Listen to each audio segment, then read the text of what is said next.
we may as well get started.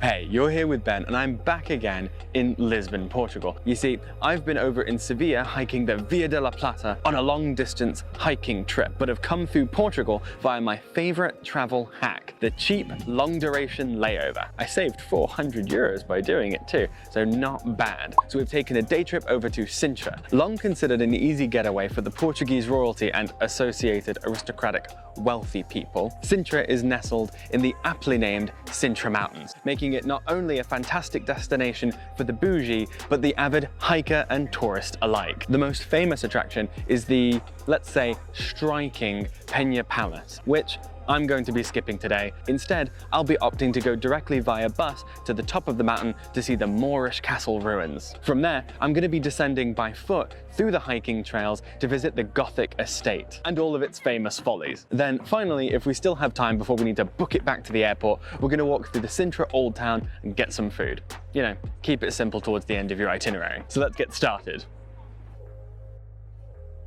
So how do we get from the Lisbon airport to the town of Sintra anyway? And how much is this going to cost? It's just a layover, let's not go too crazy. Well, gratefully by the design of Lisbon's train network, we don't have to worry about renting a car, as we can take the metro directly from the airport to the city centre, and then just across the road we can hop onto a suburban train that will go all the way to Sintra. And paying for this trip will be pretty easy too, as right from the airport metro station we can purchase a Lisbon transport card that covers 1 day of unlimited rides on the metro and suburban trains for only $10 no less. That's all of our ticketing, and as you can see, this day trip mid layover is starting to look pretty doable. Now, once we get to Sintra, you have to remember it's deceptively large and mountainous. So once in town, make your way to the buses just outside the train station. They're going to be waiting for you. The bus I'm interested in is the 434 line, as it runs in a circular route throughout Sintra, taking guests to multiple sites. I'm going to take it as far as the Moorish castle, and then we're going to spend the rest of the day walking down the mountain on foot until eventually we make our way back to this station and it'll be all over.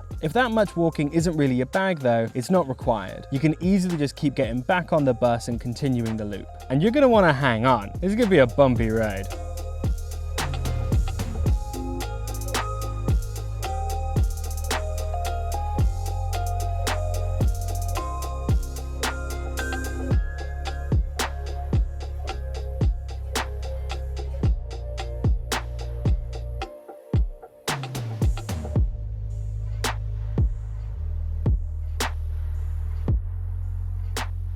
Alright, so we just got off the bus and I do not think there's going to be even a smidge of usable footage off of that thing, because with all that elevation, the switchbacks and the cobblestones, it was a bumpy ride. But honestly, I just don't regret it. That's a ton of elevation and I am not in the mood. Anyway, just a little bit of a ways to go from the bus stop to the castle itself, so I will get a tiny bit of elevation gain today. Anyway, let's go check it out. I'm super excited.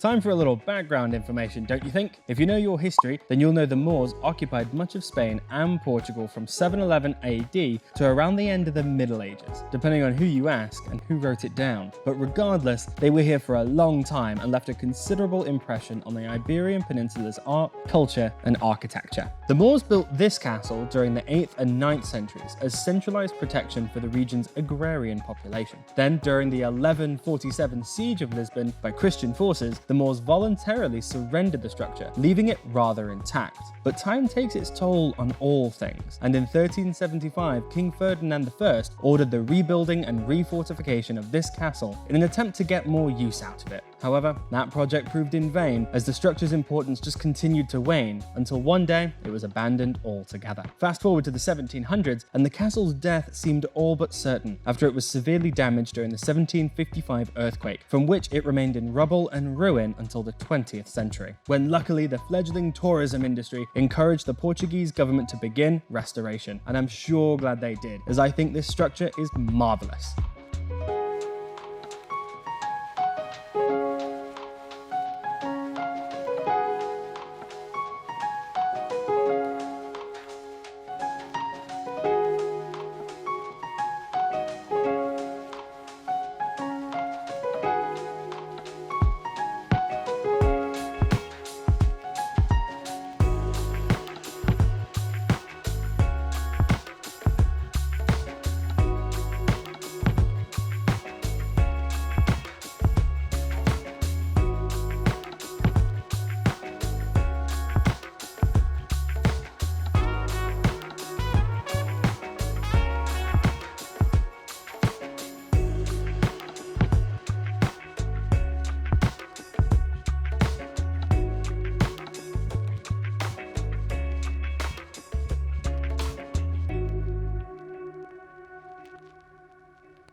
That castle was excellent. I really loved that. Top 10 castles on my list, if I tell you that. Now, of course, that's going to be the highest peak in our itinerary, so I don't have to worry about taking the bus or any of the rickshaws around anymore. Many people are going to continue up though to go to the palace, but I'm skipping that, as it's not really my cup of tea. Instead, we're descending down the trails on our legs to go to the Gothic manor house. So come on the trail with me, and I'll see you when we get there.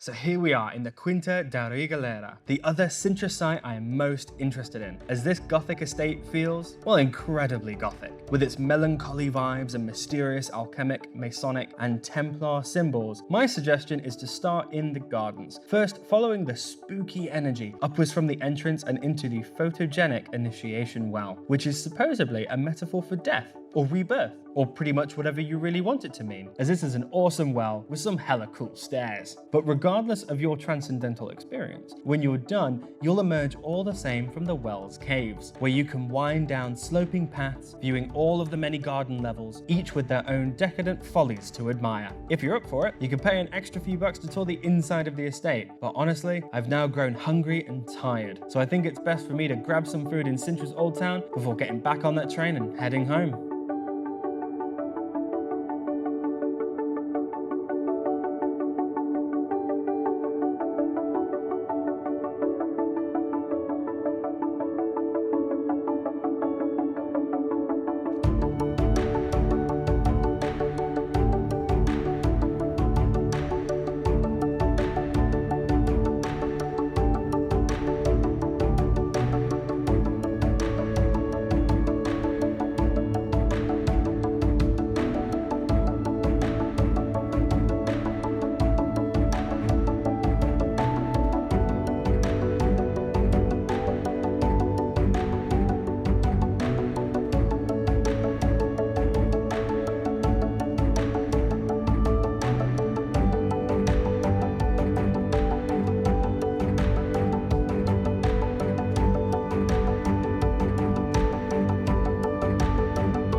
Well, there you have it, as promised, my 13-hour layover in Sintra. Overall, I'd say it was pretty successful. We went to the two big sites that I was most interested in, though obviously there are plenty more, so you could tweak this as you see fit.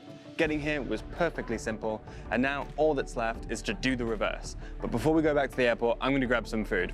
I'll do a bit of footage of that, and then I'll see you at home, back in Munich for the conclusion.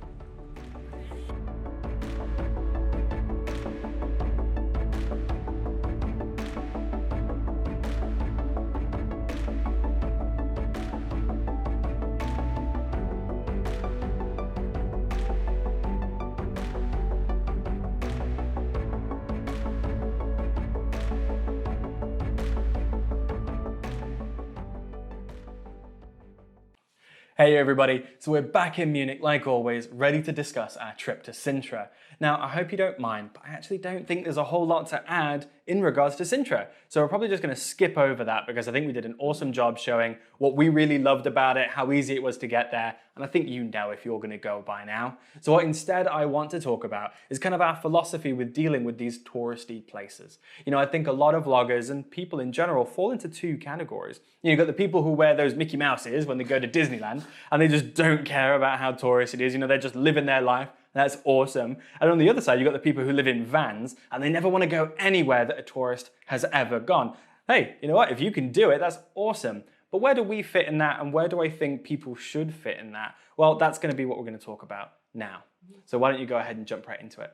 Yeah, so when we first started traveling, I found myself getting really hung up in the idea of something being touristy or not touristy in my decision-making process for where we were going to go to see. And that was quite anxiety-inducing, obviously, because the idea of something being touristy or not touristy is quite intangible, right? It doesn't really mean anything. So as we got more experience traveling, I found myself switching away from the concept of something being touristy to the concept of intent, sort of deciding what we were going to do, looking through the lens of intent, which sounds really boring, but sort of stick with me.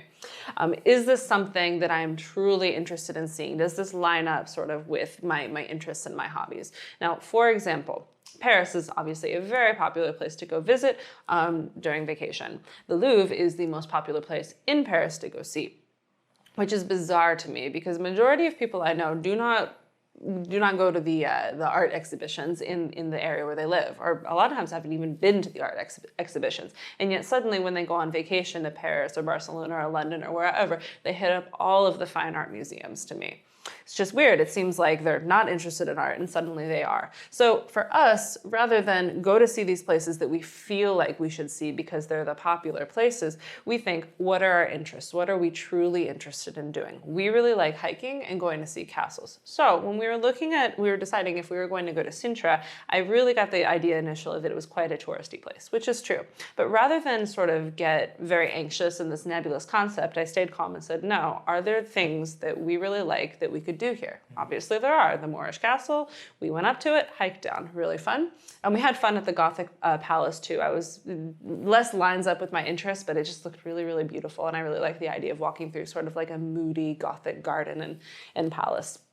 And as you'll see, the Pena Palace, the really colorful palace across the way from the Moorish Castle, it was only 20 minutes away from the Moorish Castle, but it would have been really trivial to go see it. But we didn't, because we kind of thought it looked a little bit tacky, had a lot to do with Neuschwanstein, which you know we are very opinionated on, and we skipped it, and I do not regret it at all. But how do you feel about this? I know you have some more specific opinions. Right, no, I think that was an awesome way of putting it in kind of our decision-making process. It's not about it being touristy, it's about whether or not you actually care about it. That's what you should be focusing on, at least I think so. And I actually take this one step further, not just about touristy and not touristy, but figuring out where I want to go and what I want to do in these places. And that's because of my #1 packing tip. Put your hobbies in the bag first.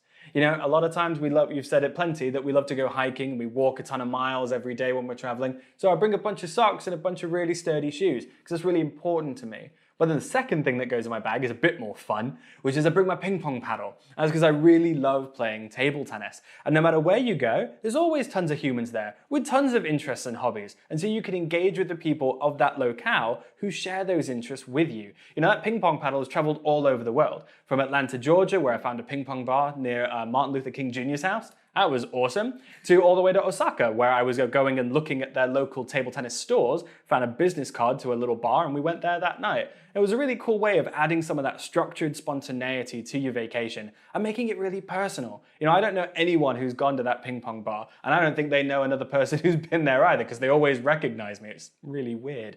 But it's tons of fun, and it is my #1 recommendation to you. Don't leave your hobbies at home. They should be the first thing you bring with you.